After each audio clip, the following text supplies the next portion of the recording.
ఏదైతే ఎన్నికల మేనిఫెస్టోలో చెప్పామో ఆడబిడ్డలకు దీపం 2. ఈరోజు ఒక విధంగా ఆలోచిస్తే చరిత్ర దిశ సమైక్య ఆంధ్రప్రదేశ్ దీపం కార్యక్రమం నేనే పెట్టాను.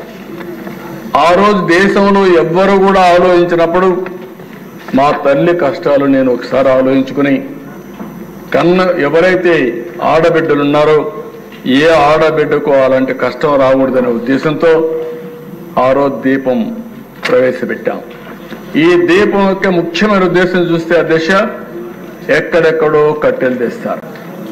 ఓసారి వర్షాకాలంలో బయట ఉంటే కట్టెలన్నీ ఎండిపోతే బాగా తడిచిపోతే ఆ కట్టెలు తీసుకొచ్చి పొయ్యిలో పెడితే ఎంత పొగంటే ప్రతి ఒక్క ఇంట్లో ఒకే బెడ్రూమ్ ఇల్లు ఉంటుంది, రూమ్ ఒకటే ఉంటుంది, అక్కడే కిచెన్, అక్కడే డైనింగ్, అక్కడే పడుకుంటారు. ఇల్లంతా కూడా పొగొస్తే ఆడబిడ్డలు పడే కష్టం అవన్నీ చూసిన తర్వాత నాకు అనిపించింది. అప్పట్లోనే రామ్ నాయక్ అని ఒక మంత్రి ఉండేవాడు మహారాష్ట్ర నుంచి, వాజ్పేయి గారిని మెప్పించి రామ్ నాయక్ని గట్టిగా రిక్వెస్ట్ చేసి ఆ రోజుట్లోనే ఇంటింటికి దీపం కింద వంట గ్యాస్ సిలిండర్లు ఉచితంగా సరఫరా చేసిన పార్టీ తెలుగుదేశం పార్టీ అధ్యక్ష. ఈరోజు అలాంటి కార్యక్రమాన్ని మళ్ళీ రిపీట్ చేశాం. మనోహర్ గారు మంత్రిగా చాలా సమర్థంగా దాన్ని చేశారు. ఒకే హామీ ఇచ్చాం. సంవత్సరానికి 3 ఉచిత గ్యాస్ సిలిండర్లు ఇస్తామన్నాం. ప్రతి సంవత్సరం 3 ఉచిత గ్యాస్ సిలిండర్లు ఇచ్చే బాధ్యత ఈ ప్రభుత్వం తీసుకుంటున్నామని చెప్పి కూడా నేను మీకు తెలియజేస్తున్నాను. కొంతమంది తెలియని వాళ్ళు మాట్లాడుతున్నారు, ఎక్కడిచ్చారంటారు. ఇది క్యాష్గా చేతికి ఇవ్వడానికి గ్యాస్ తీసుకుపోవాలంటే సిలిండర్ కావాలి.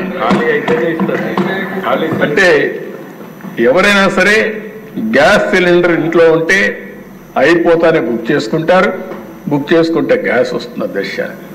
మేము ఏదైతే చెప్పామో చెప్పినప్పటి నుంచి ఇప్పటి వరకు 42,40,000 మందికి గ్యాస్ సిలిండర్లు బుక్ చేసుకున్నాం. వాళ్ళకందరికీ ఇస్తున్నాం. ఇంకొక విషయం కూడా చెప్తున్నాను అధ్యక్ష, దీనివల్ల ఒకటే కండిషన్, సింపుల్ కండిషన్, ఎవరైనా సరే రేషన్ కార్డు ఉండాలి, రెండోది ఆధార్ ఉండాలి. ఈ 2 ఉంటే అందరూ ఎలిజిబుల్. మీరు కూడా చెప్తున్నా, ఊరికే విమర్శలు చేసేది మానండి. ఒకటే హామీ ఇస్తున్నా, ఈ హౌస్ లో ఎవరికైతే రేషన్ కార్డు ఉందో, ఎవరైతే ఆధార్ అథెంటికేషన్ ఉందో అలాంటి అందరూ కూడా దీపం 2 కింద 3 సిలిండర్లకు అర్హులు, తీసుకునే హక్కు వాళ్ళకు ఉంది. ఎవరైనా ఇవ్వకపోతే దబాయించి తీసుకోమంటున్నా. మనోహర్ గారిని కూడా కోరాను. ఢిల్లీలో కూడా నేను చాలా స్పష్టంగా రిక్వెస్ట్ చేశాను, మేమే డబ్బులు కడతాం, మీరు వాళ్ళ దగ్గర డబ్బులు కూడా కట్టకుండా తీసుకోకుండా ఇమ్మని చెప్పి రిక్వెస్ట్ చేశాం. కానీ వారు చెప్పింది ఇప్పటి వరకు అన్ని కార్యక్రమాలు కూడా ముందు డబ్బులు కడితే మళ్ళా వాళ్ళ అకౌంట్ డబ్బులు ఇచ్చుకోండి, కానీ ఇది చేయొద్దనే పరిస్థితికి వచ్చారు. కానీ ప్రయత్నం చేస్తున్నాం. కానీ ఈరోజు ఎవరైనా ఇది కట్టిన ఆర్డర్ బుక్ చేసుకున్న తర్వాత 48 గంటల్లో వాళ్ళ అకౌంట్లో డబ్బులు వేసే బాధ్యత ఈ ప్రభుత్వం తీసుకుంటా. ఎస్క్రో అకౌంట్ కూడా ఓపెన్ చేశామని చెప్పి నేను మీకు తెలియజేస్తున్నాను.